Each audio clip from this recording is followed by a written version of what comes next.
Hello friends, എല്ലാവർക്കും നമസ്കാരം. UK വന്നതിന് ശേഷം കുറേ നാളത്തെ ആഗ്രഹമായിരുന്നു UK ചില സ്ഥലങ്ങളൊക്കെ കാണാൻ പോകണമെന്ന്. അങ്ങനെ ഞങ്ങൾ അന്യൂൻ്റെ മുന്നേ കഴിഞ്ഞ പ്രാവശ്യത്തെ അവധിക്ക് നോർത്ത് വെയിൽസിലെ ഹോളിഗേറ്റ് എന്ന സ്ഥലം വിസിറ്റ് ചെയ്തു. ഹോളിഗേറ്റിലെ സൗത്ത് സ്റ്റാക്ക് ലൈറ്റ് ഹൗസാണ് ഞങ്ങൾ പ്രധാനമായും വിസിറ്റ് ചെയ്തത്. വളരെ ബ്യൂട്ടിഫുൾ ആയിട്ടുള്ള സ്ഥലമാണെന്നാണ് പറഞ്ഞു കേട്ടത്.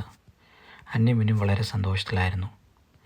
നോർത്ത് വെയിൽസിലോട്ടുള്ള റൂട്ട് തന്നെ വളരെ മനോഹരമായിരുന്നു. ഇരുവശത്തും നല്ല കൃഷി സ്ഥലങ്ങളും നല്ല ഫാമുകളൊക്കെ കാണാൻ കഴിയുമായിരുന്നു. ഡ്രൈവ് ചെയ്യാൻ ഇഷ്ടമുള്ളവർക്ക് ഈ റോഡിൽ കൂടി വണ്ടി ഓടിക്കാൻ നല്ല രസമാണ്. ഇരുവശത്തുമുള്ള മനോഹരമായ കാഴ്ചകൾ കാണാം.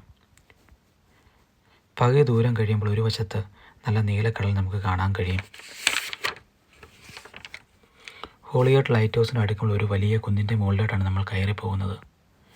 വണ്ടി പാർക്ക് ചെയ്യുമ്പോൾ തന്നെ നമുക്ക് അവിടുത്തെ നല്ല കാഴ്ചകൾ വളരെ വിദൂരത്തിൽ കാണാൻ പറ്റും. വണ്ടി പാർക്ക് ചെയ്യാനൊക്കെ അവർ നല്ല പാർക്കിംഗ് ക്രമീകരണങ്ങളാണ് അവരവിടെ ചെയ്തിട്ടുള്ളത്. വളരെ സുന്ദരമായിട്ടാണ് ഇവിടെ എല്ലാം ക്രമീകരിച്ചിരിക്കുന്നത്. ലൈറ്റ് ഹൗസിലേക്ക് പോകാൻ ചെങ്കുത്തായിട്ടുള്ള 400-പരം സ്റ്റെപ്സ് ഉണ്ട്. അത് ഇറങ്ങിപ്പോകാൻ എളുപ്പമാണ്, പക്ഷേ കയറി വരാൻ ഭയങ്കര ബുദ്ധിമുട്ടും. സ്റ്റെപ്സൊക്കെ വളച്ചാണ് അവരിട്ടിരിക്കുന്നത്. നേരെ താഴോട്ടാണെങ്കിൽ നമുക്ക് കയറി വരുവാൻ പറ്റുകയില്ല. നമ്മൾ ആ സ്റ്റെപ്പുകൾ ഇറങ്ങുമ്പോൾ തന്നെ കണ്ണിന് കുളിർമയേകുന്ന കാഴ്ചകൾ കാണാൻ പറ്റും. ആംഗ്ലസിക്ക് ചുറ്റുമുള്ള ഐറിഷ് കടൽ നൂറ്റാണ്ടുകളായി തിരക്കേറിയ ഒരു കപ്പൽ ഗതാഗത മേഖലയാണ്. വലിയ കാറ്റുകളും പാറക്കെട്ടുകൾ നിറഞ്ഞ തീരങ്ങളും നിരവധി കപ്പലുകളും അതുപോലെ തന്നെ പല ചരക്കുകളും അവിടെ നഷ്ടപ്പെട്ടിട്ടുണ്ട്. അങ്ങനെയാണ് സൗത്ത് സ്റ്റാക്കിൽ ഈ ലൈറ്റ് ഹൗസ് പണിയാൻ തീരുമാനിച്ചത്. ഇന്നിത് വളരെ അട്രാക്ഷനുള്ള ഒരു ടൂറിസ്റ്റ് പ്ലേസ് ആയിട്ട് മാറി.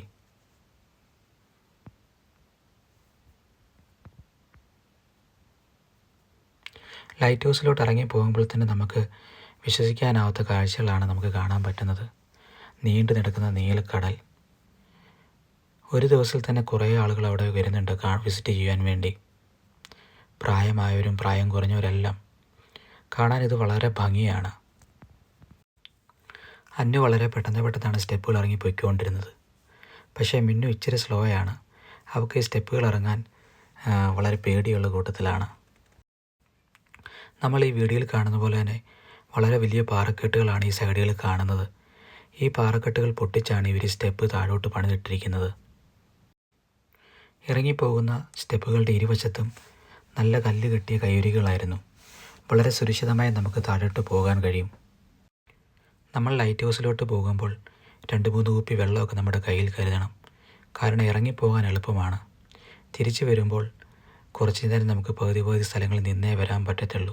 നിന്നും ഇരുന്നുമൊക്കെ നമ്മൾ റെസ്റ്റ് ചെയ്തിട്ട് വേണം വരാൻ. അപ്പോൾ ദാഹിക്കുമ്പോഴെല്ലാം വെള്ളം നമുക്ക് അത്യാവശ്യമാണ്. ഈ ഒരു യാത്ര ജീവിതത്തിൽ മറക്കാനാവാത്ത ഒരു സമയമാണ്. കാരണം ഒരിക്കലും വിചാരിച്ചില്ല മക്കളെയും കൊണ്ട് ഇങ്ങനെ പോകാൻ പറ്റുമെന്ന്. അങ്ങനെ ഞങ്ങൾ ലൈറ്റ് ഹൗസിനോട് അടുത്തെത്തി. വളരെ മനോഹരമായ കാഴ്ചയായിരുന്നു അവിടെ നിന്ന് കാണാൻ പറ്റിയത്. ലൈറ്റ് ഹൗസിൽ ഒരാൾക്ക് മാത്രമേ കയറിപ്പോകാൻ പറ്റുകയുള്ളൂ. ഒരാൾക്ക് മാത്രം ഇടുങ്ങിയ സ്റ്റെപ്പാണ് മേലോട്ട് അവരിട്ടിരിക്കുന്നത്. അങ്ങനെ ഞാനും അന്നും ലൈറ്റ് ഹൗസിലേക്ക് കയറിപ്പോയി. ഹോളിഗേറ്റിൽ നിന്ന് തിരിച്ചു വരുമ്പോൾ മനസ്സ് നിറയെ അവിടുത്തെ കാഴ്ചകളായിരുന്നു.